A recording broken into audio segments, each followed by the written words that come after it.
سورة قریش په سورة قریش کې هم دې خبره باندې زور دی چې دنیا سره ډېره مینه مه کوئ، عبادت کوئ ډېره. دنیا به قدر ضرورت او مینه محبت دا د قرآن سره، د دین سره، د اسلام سره. بسم الله شروع کوم په امداد د نوم د الله تعالی باندې. الرحمن داسې الله تعالی چې عام رحم کوونکی دی، الرحیم داسې الله تعالی چې خاص رحم کوونکی دی. لإیلاف قریش تعجب پکار دی هغه مینې د قریشو ته چې د دنیا سره څومره مینه ده. ایلافهم مینه د هغوی رحلة الشتاء سفر د ژمي سره، والصیف او سفر د اوړي سره. د اوړي د سفر او د ژمي د سفر سره ډېره مینه ده. بس په اوړي کې یخو یخو ځایونو له ځي او په ژمي کې ګرمو ګرمو ځایونو له ځي. مفسرینو لیکلي دي، عبدالله بن عباس رضی الله عنه او سعید بن جبیر نقل دي چې دوی به جمع په مکه کې تېر او مکه ګرمه ده او اوړي له به طائف ته تلل، ځکه طائف ډېر یخ دی. بعض اهل علمو لیکلي دي چې جمع به په یمن کې تېروو ځکه یمن لږ ګرم او اوړي له به دوی دغه ته تلل، شام ته به تلل.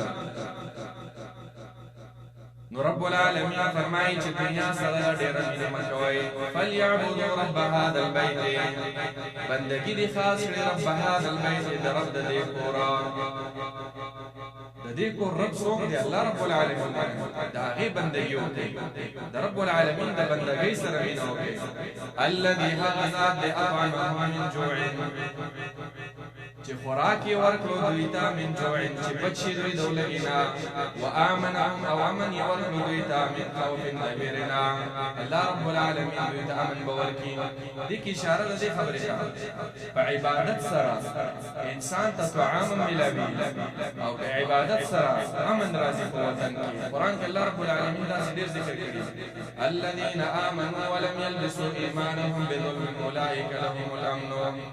امن به هله راځي چې انسان هغه په دې قرآن باندې عمل وکړي، ایمان راوړي او ایمان سره شریک د الله رب العالمین سره ونه ګرځوي، شرک ورسره ګډوډ نه کړي. امن دی د دوی لپاره. اصل کې په عبادت کې رزقونه دي، په عبادت کې چې دی هغه امن دی. آمنهم من خوف. او دا دوه نعمتونه د بیت الله په خوا کې ډېر زیات دي. الله رب العالمین خاص دې کور باندې دا رحم کړی، هر قسم خوراکونه میلاوي، سړی پکې نه وږی کېږي.